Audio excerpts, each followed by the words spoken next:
G'day, welcome back. I'd especially like to welcome my new subscribers, and I hope you enjoy the content on my channel. If you missed part 5 of the tool and cutter grinder build, there's a link up there now. Go watch that first, then come back and watch this one. Alrighty, so let's wander over to the bench and we'll have a look at what I'm going to get up to in this episode. Over there. Alrighty, so after a fairly extensive search of the online suppliers I used last night, I eventually found a motor. I had to settle on a DC, 220 volt DC motor. It's not really what I wanted to use, but anyway, I needed to keep the size of the damn thing down and keep the weight down.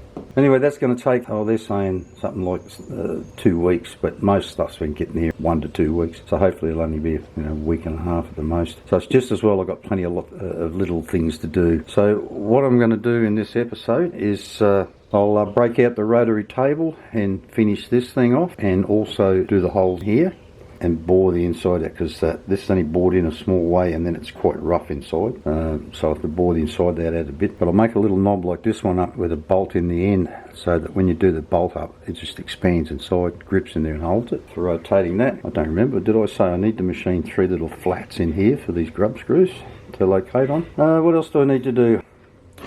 I need to cut some degree marks down on the base of this thing down here, so I've got to get that all apart and mark all them, so that when I'm rotating the head this way, I know how many degrees I've rotated it. I've still got to try and work out some way of marking some degrees or something in here, so that when I tilt this forward, you know, it's not such a big job to get this level and then put some tilt in it that way. Anyway, so that's, like I said, it's lucky I've got lots of little things to do between now and when that motor gets here, so I'll get on with all of that stuff, see how far we get this week before I run out of time. Alrighty, so I decided I might as well get the ball rolling by doing what I need to do to this collet chuck. This is my homemade steady rest. If I think of it, I'll stick a link up top. You can go and have a look at how I made this one up, because it was quite the build, and because of the way I built this lathe, it had some fairly unique requirements in order to clamp it in place. Anyway, but I've got this all set up now. I've got less than 100th to run out in there, so we'll call that good. Now the easiest way to get rid of that would be to part it off, but I don't want to be parting something off that's sticking out that far, so I think I'll just turn it off. Let me reposition this camera a bit.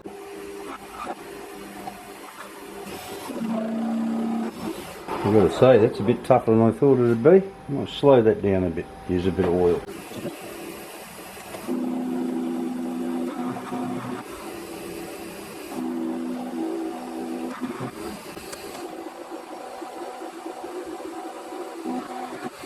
Well, this is going to take a while at this rate. I'll bring you back later.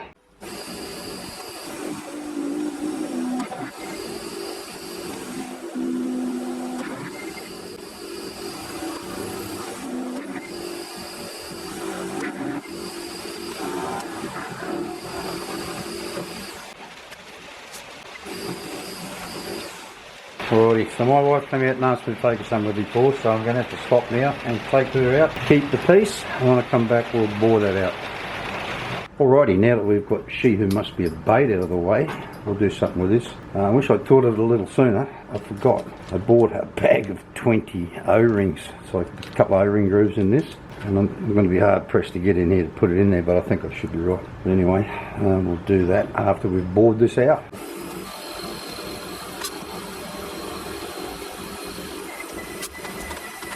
I've got no particular size I want to bore this to, I just want a nice clean surface.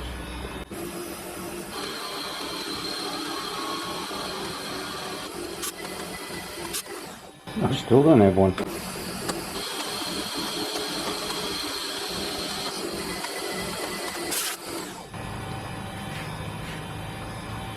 Still not 100% clean, but probably clean enough to do what I need to do. Alright, get that off there. I love these little carbide boring bars. I used to use them in the factory to make our compression fittings, you know, like a nut and olive type compression fittings, right down to 3mm ones for making 1/8 tube fittings. They're awesome. Mind you, that was in a CNC.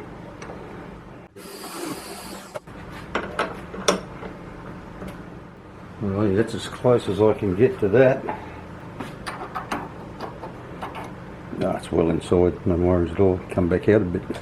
Alright.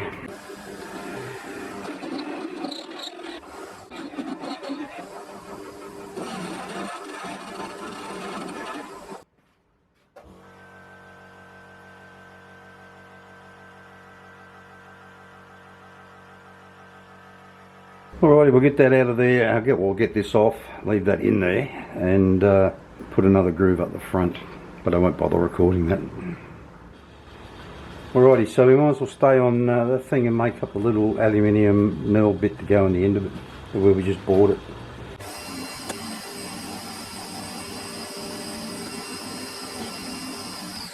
Alrighty, so this bit of material is only just big enough for what I want, and that's all. So I just want to clean that up and nothing else, because I want to knurl the back end of it here. Alrighty, so we'll get that knurl on there while I've got plenty of material to work with. Alrighty, what does that look like? Oh, not too bad. Might just go a little bit more.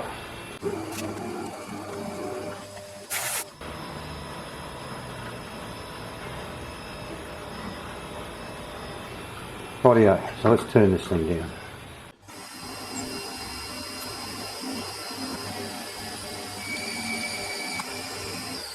Yeah, really should have gone a bit further with that knurler. Snowing.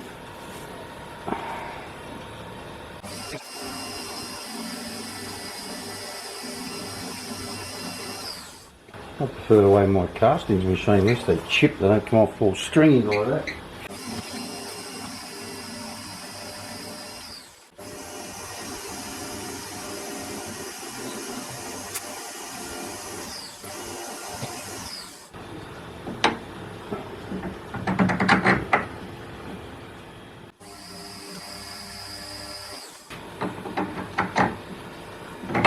That's better. Righto, this end's got to be slit so it can expand out to grip inside there. So I've got to drill a hole in there, swap the tool post over, cut a taper inside it. But first of all, I'll do some chamfering it.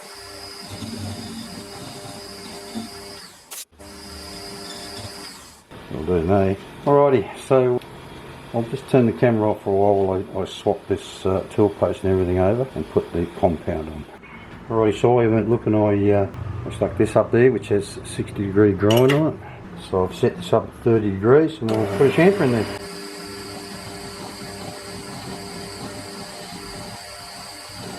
Alrighty, I reckon that'll do us. Just needs to squeeze that out, expand it out a bit. So I drilled through there with a 6mm drill. So we'll get a parting tool in there and part that off. Might have to finish cutting this off with a hacksaw. A few minutes later. I think I'll just go cut this in the bandsaw. Back soon. Alrighty, so I've faced all that off. So all it needs now is a recess for the cap head. And we're laughing. If I left enough room in there, I think I did. I'll get a nice stainless one to put in here so it doesn't stand out like the proverbial dunny in the desert. That's a nice little chamfer on that. Beautiful. We'll call that one done. So now I'll find a bit of steel and make up a nut to pull up in the back of this, but I won't bore you with making that. Alrighty, so I need to cut 3 little flats on here to clamp that ring on with. But the $1 million question is, how am I going to hold it? Oh, I know, I got just the right thing. My spin index that I made with a chuck on the end of it. How unique. Alrighty, let's get this thing bolted down and get on with it.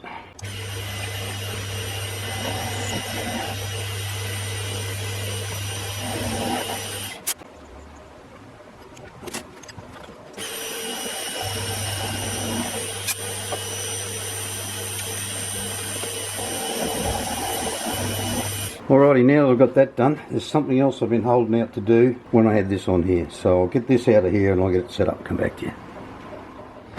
Alrighty, so what I want to do here is just dress up the outside of this thing. And I'm going to pass up there, rotate it 10 degrees, make a pass back, rotate it 10 degrees, make a pass back. That's all I'm going to do.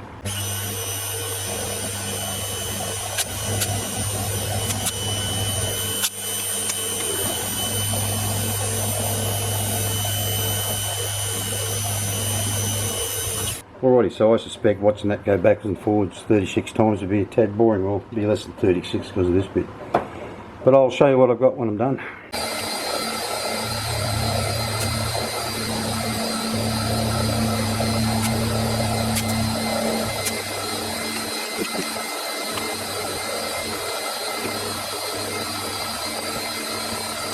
Well, that's taken somewhere between an hour and a half and 2 hours to do that. I suspect that if I had a tailstock to put in here, I'd have a better finish in this because it was sort of bouncing a bit because of all the stick out. But it's taken extra time because after the third pass I decided I'd go every 5 degrees instead of every 10, which reduces the size of this ridge here. So it'll take a lot less sanding to clean it all up. But anyway, I'll show you what it looks like after I finish sanding it all up on the belt sander. Alrighty, so it comes up pretty good. Got a couple of marks left in there. There's a couple of little ones there. Not sure what happened with them, but a little bit of putty will fix that. Got a couple just here, sort of deepish ones that I don't want to sand anymore. I'm trying to get rid of them. Putty will fix them. One deepish one there. I'm not sure what happened there either. But like I said, a little bit of putty will fix them when I go to paint it. It's a little mark there maybe. But yeah, it cleans up pretty well. So I'm happy with it. Alrighty, so another one of my homemade tools is a rotary table. Just spent forever setting or making up some bushes and stuff and setting this up so I can drill the holes that are required in here. About as close as I can get it, and I'm not going to spend any more time on it. It's sort of like within 100th either side of zero, so I think I can live with that for what I'm doing here. Alrighty, getting late in the day and I've kind of had enough, so I think I'll leave this for tomorrow morning.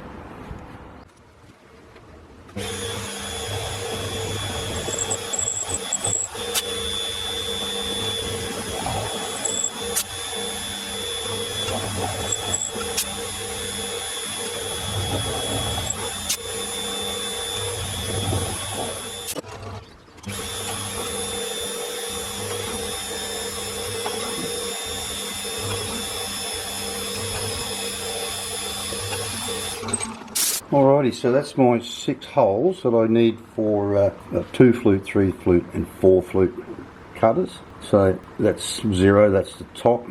That can't be bloody right, what's going on here? Oh, that'll have to be the top 0 there. Anyway, so that'll be like 1, 2, 3, 4 for a 4 flute, or 1, 2, 3 for a 3 flute, or 1, 2 for a 2 flute. So I'll get that out of there, I'll deburr the backs of them, and then I'll get something else in here, the wheel cover, so I can finish cleaning that up.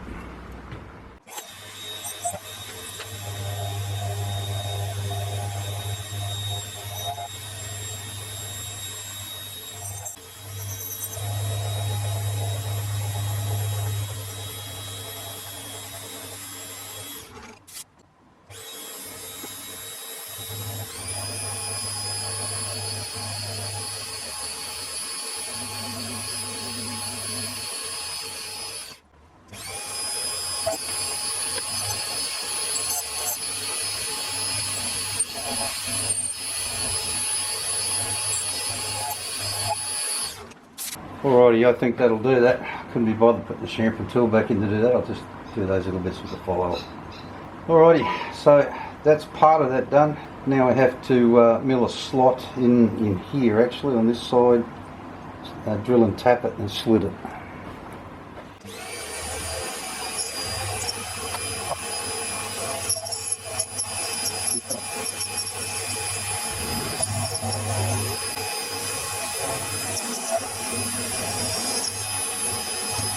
You know, I hate myself sometimes. That slot is supposed to be there. Bloody idiot. Oh, shit happens. Arseholes causes, my young son once said.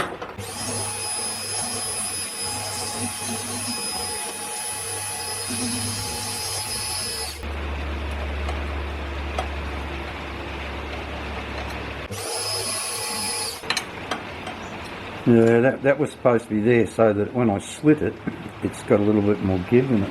Oh well, shit happens.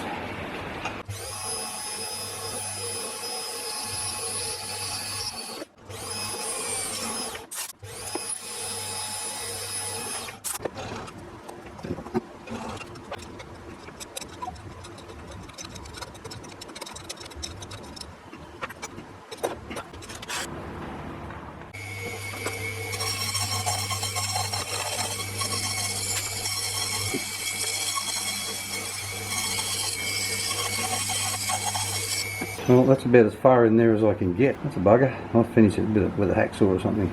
Cut right across to this edge here, I think. That's a bastard. God, geez, I'm dirty on myself for doing that. If that was there, it would have been so much easier. Oh well, that's kind of that, except for just cleaning up these edges here. Right, I nearly forgot. I've got to knock a bit off the side here for access to the edge of the wheel.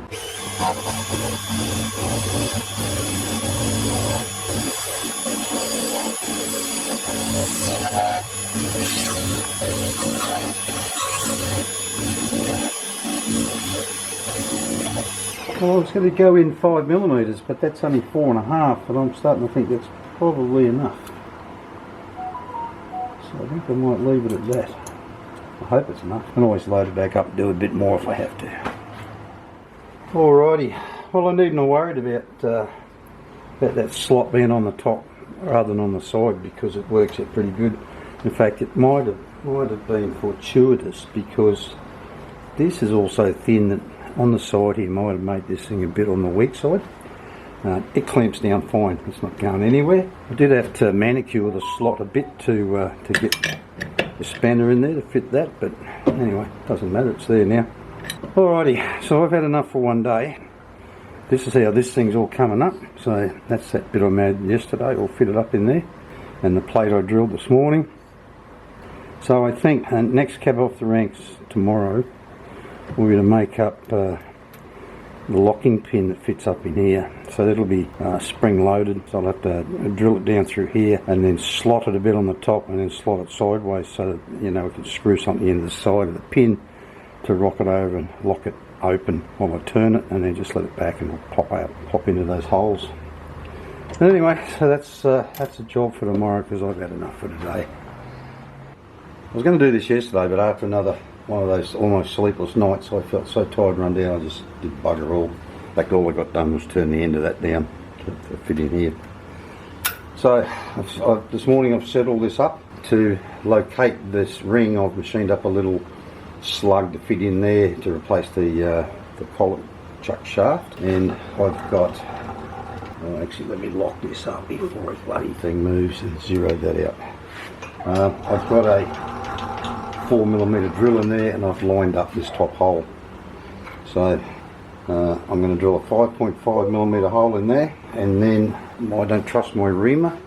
This piece of stainless shaft is 1/100th, 0.01 under 6mm. I found that this little 6mm chamfering tool, even though it's broken on the edge, it's still fine out here on the tips, cuts a cleaner 6mm hole than the damn reamer does. Reamer tends to cut oversized holes, so that's what I'm going to do here.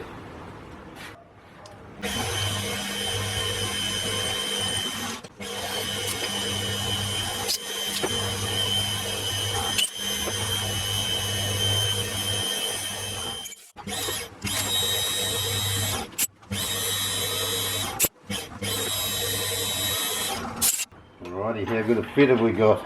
This bit of stuff's got a stain, a tap broken off up the bum of it. Oh, it'll do me. That's bloody beautiful.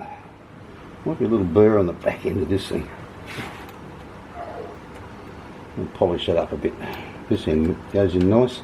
Got to cut all this end off anyway. I've got a spring somewhere. I had it out yesterday afternoon to measure it. It's around, it's just under 5.5mm, which is just over 5, so that's why I went 5.5. But anyway, so now I'm going to flip this over and mill a slot in the top and one across that way. When I find that bloody spring, work out how long this needs to be, chop it off, and then just turn it down a little bit like that on one end, so the spring will just fit over the end of it, and then we'll get all this sorted out in here.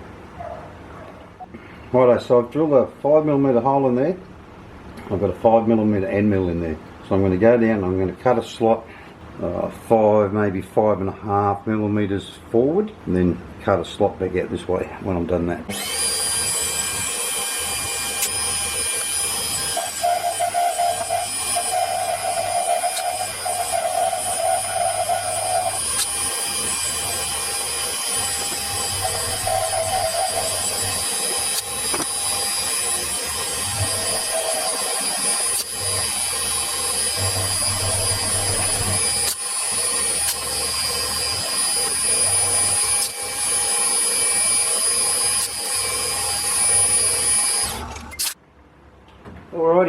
because that allows the pin to pop forward and to pull it back and lay it over to lock it in place.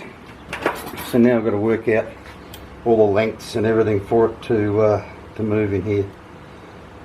I did find that spring right where it should have been in the bag I had it in. So it fits up in there. This thing's tight in there for some reason, isn't it? Anyway, it might not have gone deep enough, and I only went in 20 millimetres. It doesn't matter. You can always turn it down just a little bit where it slides up in there, so it'll pass back in there a bit easier. Anyway, so what I'll do now is I'll work out what length this needs to be, cut it off, turn the end down a little bit so that spring will fit over the end of it. Right, so the spring will fit over the end like that. That looks pretty good actually. That's I'm just a little bigger than that. That's 4mm. Anyway, we'll get on and do that. Alrighty, so it's bloody raining again. Turn this light on. So I shortened this up, turned that down to fit the spring that I no longer have because it decided it wanted to eject itself from the hole in that casting, and I have no idea where it went. Drop across the room. So I'll go and get another one. So now I need to machine a little flat on here. Drill and tap a hole in it. Now I made up a little chuck that'll fit in the key chuck that'll fit in the collet chuck a while back, and I'll be damned if I can find it. I have no idea what I've done with it. So I think I might actually take this out, drill it over in the drill press, because I've got no wheel in this thing, and then you've got to wind it down, and I don't want to break the little tap off in there. Anyway, so we'll mill a bit of a flat on here. Alrighty, I'm only going to put an M3 thread in this because I don't want to weaken that M6 shaft too much. Anyway, I'll get that thing out of there and get a little centre drill in and put a centre in it.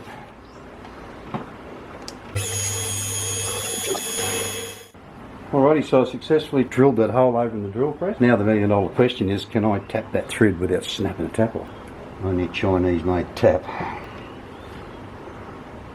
And this is 304 stainless, which is not too bad. At least it's not 316.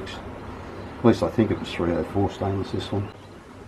I don't have an M3 die to cut a thread on the end of whatever pin I make for in here.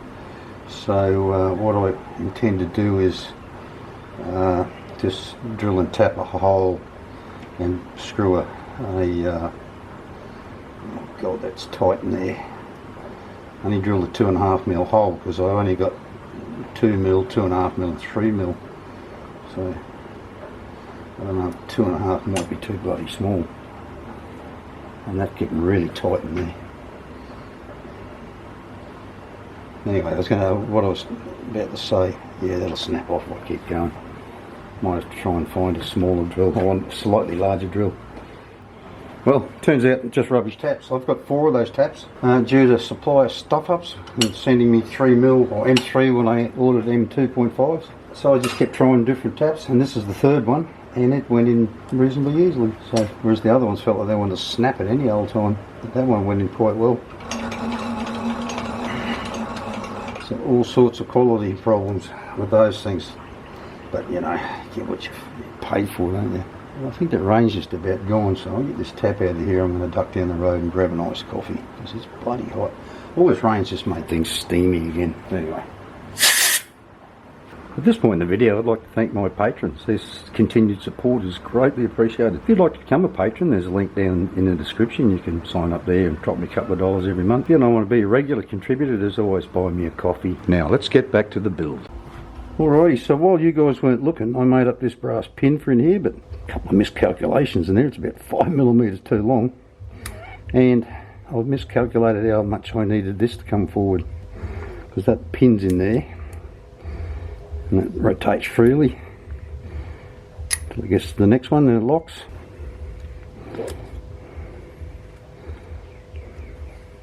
Then locks again, so that works perfectly. Just that there's nowhere near as much movement as I thought there was, so it doesn't matter. Does the job. I might actually, I've already Loctited a little grub screw on the end of that, but it's not in there very far, so I suppose I could chop the end off it and re-drill it, re-tap it, bring this handle in a bit, shorten it up. It doesn't need to be that damn long. But anyway, so that's that bit done. Alrighty, so if you've been enjoying watching me make this, how about doing me a favour and giving it a great big thumbs up and smashing that like button, because you know it helps me out a bit. Alright, so while you guys weren't looking, I've shortened this pin up a little bit, and I've actually changed the end of this pin in here so that it will come up in here just a little bit more. Got all this sorted out now. Everything's down there, honky-dory. This episode seems to have taken a long time for not a lot, because let's face it, all these little fiddly bits and pieces, they seem to take forever to do. But anyway, good news is that motor and the new pulley looks to be only 2 to 3 days away, so that's good news. Alright, so I reckon that's about all we got time for this week. Everything's taken so bloody long because of the amount of setup time that was involved in everything. But anyway, I hope you enjoyed watching me do it, and thank you very much for watching. So I'll see you next week for, I think it is episode 7, I think. Bye bye.